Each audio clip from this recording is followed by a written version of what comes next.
Assalamualaikum warahmatullahi wabarakatuh.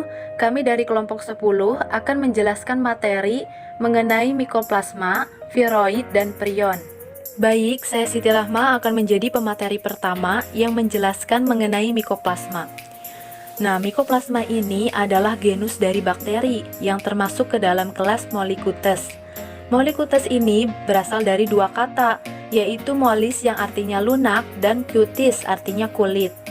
Yang membedakan mikoplasma dengan bakteri lainnya yaitu mikoplasma tidak memiliki dinding sel, melainkan hanya memiliki membran sel. Kita bisa lihat di gambar ya. Di sini mikoplasma terdiri dari 3 lapis membran sel. Membran sel yang dimiliki mikoplasma ini lunak, sehingga mikoplasma dimasukkan ke dalam kelas Mollicutes yang memiliki permukaan tubuh yang lunak.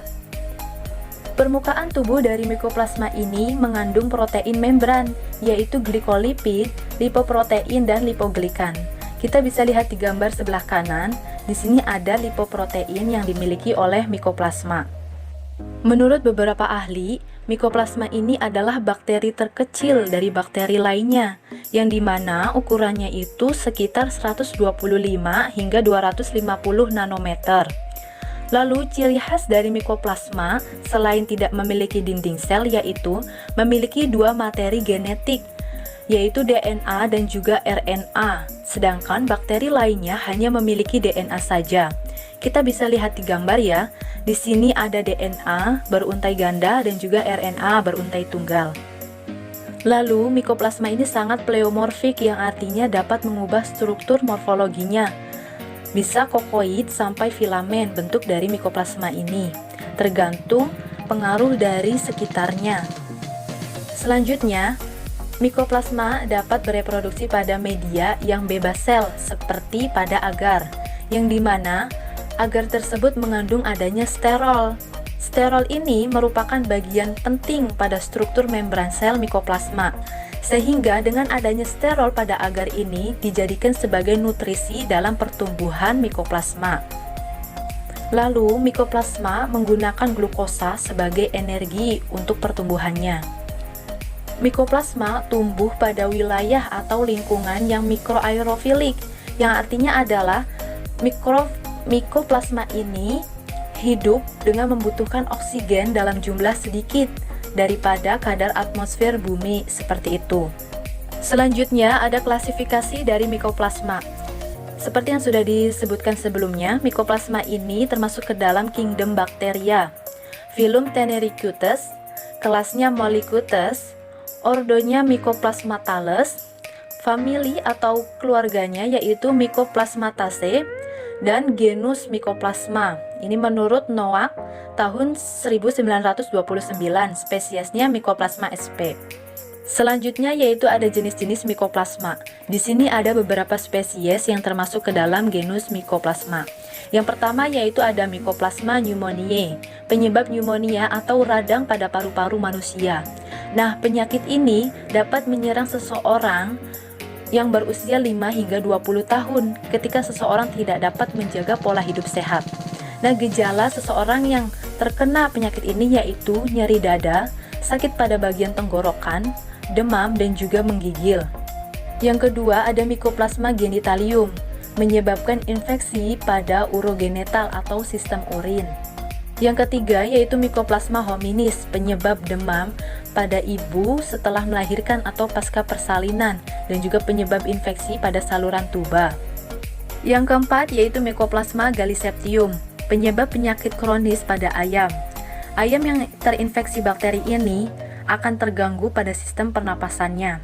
Nah, kita bisa lihat di gambar di sini adalah Mycoplasma galliseptium yang dilihat dari mikrograf elektron dengan skala 140 nanometer.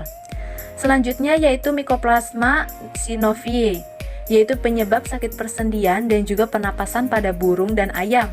Nah, kita bisa lihat di gambar sebelah kanan. Di sini ada kaki ayam yang mengalami sakit pada persendiannya sehingga bengkak seperti itu. Terima kasih. Selanjutnya yaitu viroid. Viroid adalah partikel patogen yang tersusun dari asam nukleat dan RNA komplementer, sirkuler, dan juga beruntai tunggal. Nah, penemu viroid adalah Theodor Otto Diner. Dinner menemukan partikel RNA infektif yang lebih kecil daripada virus dan dapat menyebabkan penyakit pada tumbuhan. Ia menamakannya dengan viroid. Nah, ini adalah gambar dari viroid.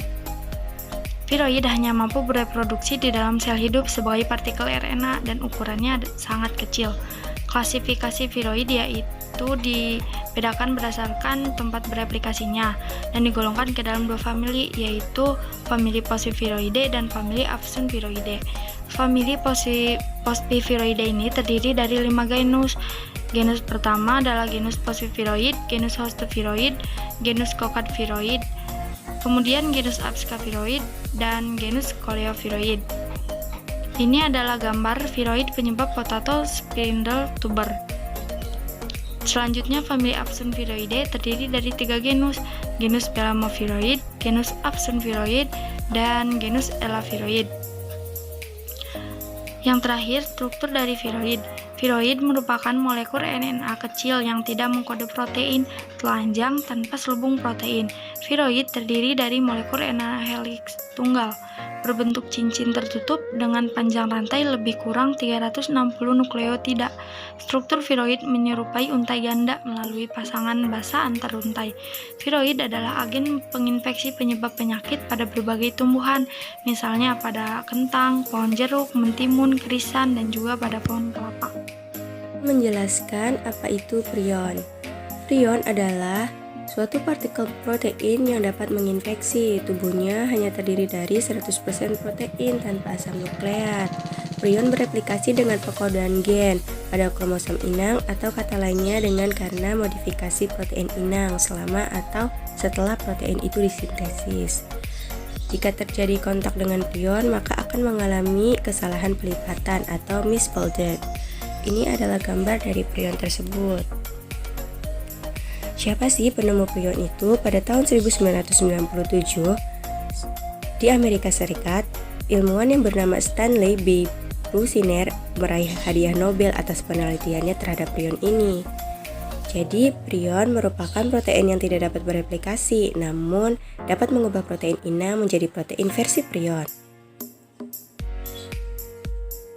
Struktur dari prion itu ada 3. Yang pertama, PRPSC sebagai penyebab penyakit resistan terhadap protase. Ini mengubah PRPC menjadi dengan mempengaruhi konfirmasinya. Selanjutnya yaitu protein prion atau PRP yang ditemukan di dalam tubuh manusia dan mereka menyebabkan penyakit berbeda secara struktural. Satu lagi yaitu PRPC. Protein ini ditemukan di membran sel. Mereka diyakini memainkan peran penting dalam pensinyalan dan adisi sel. Selanjutnya yaitu fungsi prion. Sebenarnya fungsi prion sampai saat ini sedang ditelaah oleh para ilmuwan dengan menggunakan tikus sebagai hewan percobaannya. Jadi sampai saat ini belum ada fungsi yang tetap terhadap prion ini. Selanjutnya yaitu sifat prion. Prion adalah mikroorganisme yang sangat kecil, lebih kecil lagi daripada virus. Prion juga unik, dia tidak mengandung asam nukleat. Prion juga adalah protein yang normal yang dianggap terdiri dari gulungan fleksibel yang disebut helix alpha. Enzim sel yang disebut sebagai protase dapat memecah protein normal. Perilaku seperti prion juga dapat dilihat dari beberapa jenis jamur. Prion jamur ini telah dipelajari secara luas untuk memberikan petunjuk tentang bagaimana prion mempengaruhi mamalia, meskipun prion jamur tidak berbahaya bagi inangnya. Asupan prion. Asupan prion adalah langkah awal dalam memahami seluruh proses infeksi. Adalah mengetahui bagaimana prion diambil oleh sel. Tingkat penerimaan prion oleh germ sel tergantung pada bagaimana persiapan yang dibuat dan jika mereka diperlakukan oleh agen atau bahan kimia. Sekian presentasi yang disampaikan oleh kelompok terakhir mikrobiologi C semester 4. Kurang dan lebihnya mohon dimaafkan. Wassalamualaikum warahmatullahi wabarakatuh. Terima kasih banyak.